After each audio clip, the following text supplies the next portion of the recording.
Judges chapter 4. And the children of Israel again did evil in the sight of the Lord after the death of Ahod. And the Lord delivered them up into the hands of Jabin, king of Canaan, who reigned in Asor. And he had a general of his army named Sisera, and he dwelt in Harosheth of the Gentiles. And the children of Israel cried to the Lord, for he had 900 chariots set with scythes, and for 20 years had grievously oppressed them. And there was at that time Deborah, a prophetess, the wife of Lapidoth, who judged the people. And she sat under a palm tree, which was called by her name, between Ramah and Bethel, in Mount Ephraim. And the children of Israel came up to her for all judgment. And she sent and called Barak, the son of Abinoam, out of Sedus in Naphtali. And she said to him, The Lord God of Israel hath commanded thee, Go and lead an army to Mount Thabor, and thou shalt take with thee 10,000 fighting men of the children of Naphtali and of the children of Zabulon. And I will bring unto thee, in the place of the torrent Sison, Sisera, the general of Jabin's army, and his chariots and all his multitude, and will deliver them into thy hand. And Barak said to her, If thou wilt come with me, I will go. If thou wilt not come with me, I will not go. She said to him, I will go indeed with thee, but at this time the victory shall not be attributed to thee, because Sisera shall be delivered into the hand of a woman. Deborah therefore arose and went with Barak to Sedus.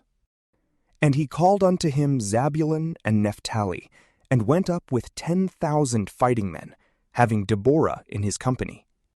Now Heber the Kenite had some time before departed from the rest of the Kenites, his brethren, the sons of Hobab, the kinsman of Moses, and had pitched his tents unto the valley which is called Senum, and was near Kedes.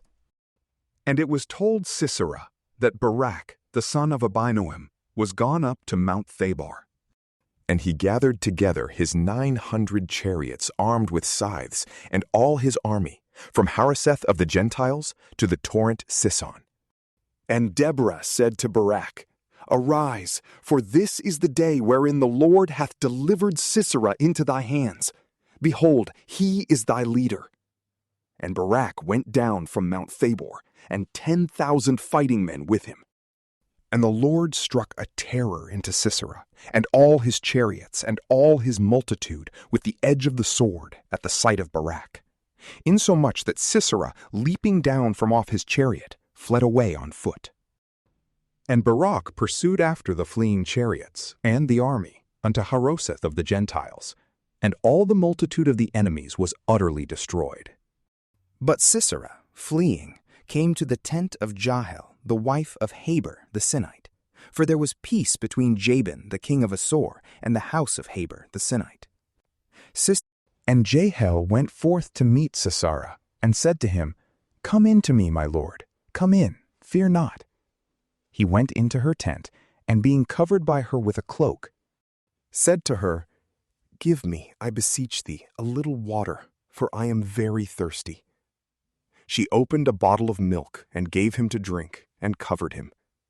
And Sisera said to her, Stand before the door of the tent, and when any shall come and inquire of thee, saying, Is there any man here? Thou shalt say, There is none.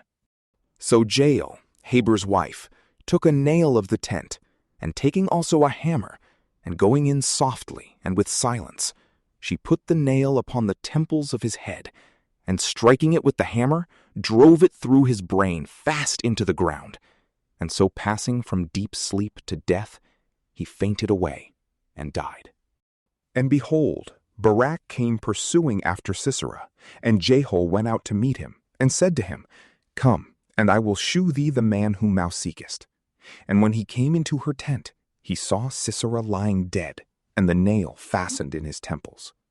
So God that day humbled Jabin, the king of Canaan, before the children of Israel, who grew daily stronger, and with a mighty hand overpowered Jabin, king of Canaan, till they quite destroyed him.